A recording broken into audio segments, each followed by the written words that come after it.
아직 일어나지도 않은 일을 미리 걱정하느라 잠 못 드셨던 밤 다들 있으시죠? 데일 카네기는 그런 경우를 이렇게 말합니다. 어제 짐에 내일 짐까지 오늘 등에 다 짊어지면 아무리 강한 사람도 비틀거린다고 표현합니다. 데일 카네기의 자기관리론이라는 책을 토대로 이야기를 나눠보겠습니다. 저는 11년차 강사이고 책을 2026년 6월 5일 기준으로 4권 출간한 작가이고 또 책쓰기 코치로도 활동하고 있습니다. 글을 쓰면서 확실한 거는 글쓰기는 단순히 무언가 책이든 어떤 문서를 만들어내는 것만을 위한 도구가 아니고 이제 막 스트레스가 많을 때 걱정이 많을 때, 멘탈이 흔들릴 때 이렇게 나를 잡아주는 엄청나게 강력한 도구가 되어줍니다. 오늘 이 영상 하나로 걱정은 성격 탓이라는 생각은 내려놓으실 수 있을 겁니다. 나는 원체 걱정이 많다 하시는 분들도 이 방법만 잘 적용하신다면 얼마든지 걱정에 안 좋은 영향을 이제 덜 받으실 거예요. 걱정을 다루는 방법은 생각보다 훨씬 단순합니다. 첫 번째는 네 개의 질문인데요. 걱정이 생겼을 때 절대 머리로 하지 마시고 손으로 종이에 하시기를 권장드립니다. 데일 카네기는 혼란이 걱정의 가장 큰 원인이라고 하거든요. 그래서 걱정이 우리를 휘두르는 건 그 어떤 문제가 크거나 그 걱정이 다루는 것 자체가 엄청 대단해서라기보다는 걱정의 형태가 없어서 그렇습니다. 그러니까 안개처럼요. 만질 수 있는 것도 아니고 안개가 무서운 건 안개 자체가 나한테 데미지를 주지 않지만 눈앞에 뭐가 있는지 명확하게 잘 안 보여서 위험한 거잖아요. 그런데 내 불을 환하게 켜면 헤드라이트든 손전등 켜든 해서 앞을 제대로 볼 수 있다면 안개가 사라지지 않아도 길이 보이니까 갈 수가 있는 거죠. 종이에 적는 그 행위가 정확히 그 헤드라이트, 손전등 같은 역할을 해줍니다. 네 개의 질문은 이렇습니다. 첫 번째, 나는 무엇을 걱정하는가? 두 번째, 내가 할 수 있는 일은 무엇인가? 세 번째, 나는 무엇을 할 것인가? 네 번째, 어디서부터 시작할 것인가? 그래서 이 4가지를 적지 않으면 나는 무엇을 걱정하는가에서 계속 맴도는 거죠. 그래서 망하면 어떡하지, 잘못되면 어떡하지, 큰일 나면 어떡하지 하면서요. 그런데 막상 나는 무엇을 걱정하는가를 적어보면 다 이렇습니다.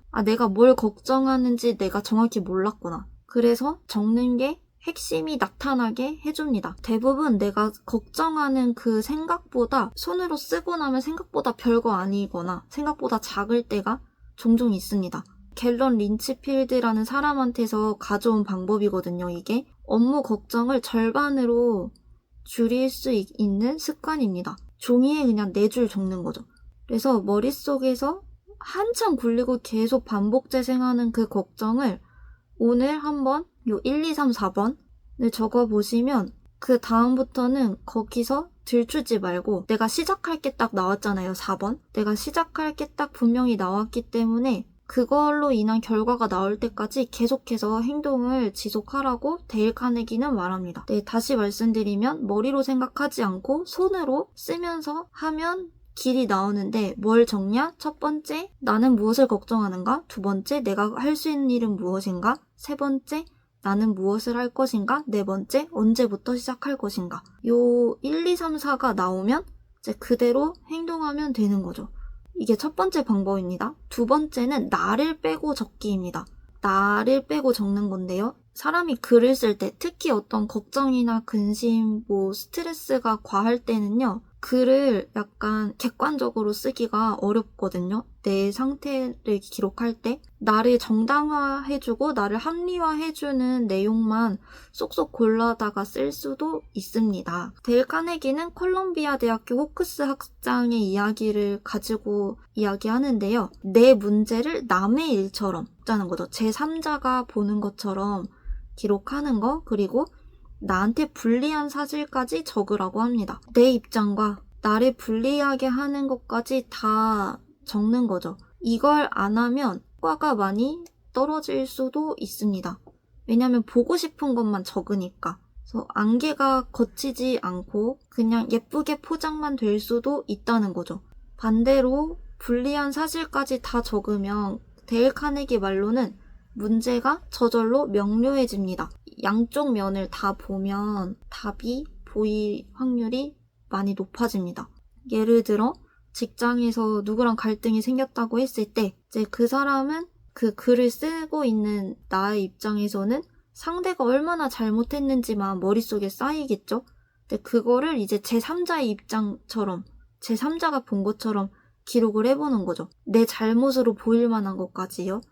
그렇게 쭉 쓰다 보면 좀 감정이 굉장히 많이 차분해지고 다음에 뭘 어떻게 해야 될지 보이기가 쉽습니다. 핵심은 감정을 토로하는 글쓰기가 아니고 그냥 일기 같은 글이 아니고 사실을 제3자의 입장에서 정리하는 작업입니다. 그 다음에 세 번째는 어리석은 행동기록부라고 하는데요. 우리가 하는 큰 걱정은 대부분 남의 시선에 대한 부분이 많습니다. 내가 뭐 이걸 했을 때 남들이 뭐라고 하면 어떡하지 이런 거 있잖아요. 그래서 비판받을까봐, 욕먹을까봐, 우습게 보일까봐 그래서 흔들거리는 거죠. 그러면 이 비판에 흔들리지 않으려면 타인의 시선에 대해서 흔들리지 않으려면 어떻게 해야 되냐? 카네기의 답은 좀 의외입니다. 내가 먼저 나에 대한 가장 엄격한 비평가가 되라는 건데요. 방법은 이렇습니다. 내가 저지른 실수, 어리석었던 행동들을 다 기록하는 겁니다. 데일 카네기의 표현을 빌리면 내가 한 바보 같은 짓들이라고 하는데 이걸 적어주고 다시 계속해서 주기적으로 읽는 거죠. 이게 왜 흔들림 없이 나를 만들어주냐? 누군가 나를 비판했는데 이미 내가 나를 더 혹독하게 비판을 해놨어요. 그러면 외부에서 그 누가 나를 비판하더라도 이미 내가 했던 비판보다 수위가 더 낮기 때문에 별로 안 아픈 거죠. 그거 이미 내가 적어본 그거보다는 별거 아니네? 아니, 그거 내가 이미 적어봤던 비판이네? 할 수 있는 거죠. 그러면 아무리 외부 비판이어도 그냥 나는 담담할 수 있는 겁니다. 데일 카네기는 또 이렇게도 말합니다.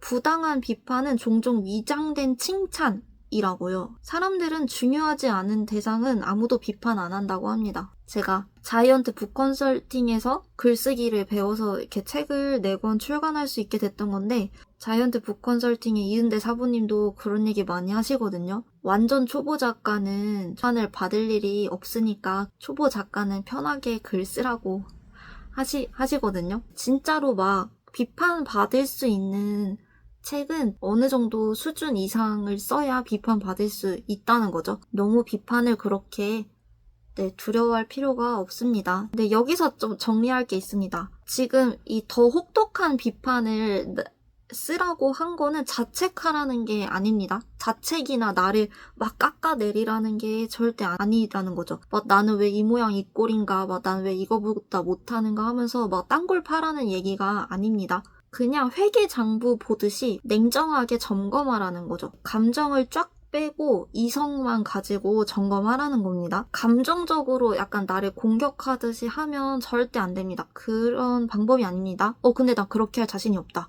그냥 하지 마세요. 첫 번째, 두 번째 방법만 쓰시고 세 번째 방법은 하지 마세요. 자책이 습관이다? 이거 하지 마세요. 글로 그냥 나에 대해 정직하게 쓰고 그냥 나의 현 상태를 딱 마주하고 나면요. 그냥 사람이 좀 무덤덤해지는 부분이 있습니다. 내 눈앞의 문제에 대해서든 나 자신에 대해서든 좀 담담하고 무덤덤해지는 부분이 있고 오히려 더 해결할 수 있도록 앞으로 나아가게 하는 부분들이 있습니다. 그래서 저는 어떤 문제나 어려움이나 이런 거 있으면 지금 노트를 꺼내야 될 때구나 이렇게 하고 그냥 아무거나 막 쓰기 시작하거든요. 저는 글쓰기가 내 인생 치트키라고 생각합니다. 한번 내 머릿속에 있는 것들 한번 정리를 해보세요. 그러면 확실히 달라집니다. 혹시라도 비판이 두려워서 걱정돼서 또 그런 부분으로 인해 흔들리는 분이시라면 남이 나를 평가하기 전에 내가 먼저 나에 대해서 분석하는 느낌으로 살짝 냉철하게 한번 적어보시면 좋습니다. 그런 기록들이 쌓일수록 흔들림이 줄어듭니다. 근데 나를 까는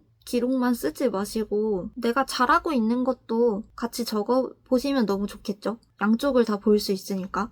정리할게요. 3가지를 말씀드렸습니다. 첫 번째, 정을 문장으로 적는 4가지 질문. 그 다음에 두 번째는 객관적으로 쓰는 나를 빼고 기록하는 거. 그리고 세 번째는 비판에 흔들리지 않도록 나의 어리석은 행동 기록부 기록하는 거. 이 세 가지는 공통점이 있습니다. 전부 머릿속에서 하지 않고 다 종이 위에서 손으로 하는 겁니다. 걱정은 머릿속에 있을 때 가장 세고 무겁습니다. 근데 종이 위에 올라가는 순간 약해지고 가벼워집니다. 종이에 적다가 날아갈 때도 있고요. 그리고 여러분, 구독을 꼭 누르고 가세요. 왜냐면 구독해두시면 제가 여러분 삶에 도움되는 내용, 여러분 삶에 확실한 무기가 되는 내용들로 양질의 콘텐츠를 올릴 거니까요. 구독 꼭 해두시면 여러분에게 이득이 갑니다. 오늘 제가 3가지 말씀드린 것 중에 첫 번째 거는 꼭 해보시면 좋겠습니다. 물론 상황과 맥락에 따라 두 번째, 세 번째 게 더 나으실 수도 있고 뭔가 실행하고 싶은데 뭐부터 하지? 하시면 첫 번째 그 4가지 질문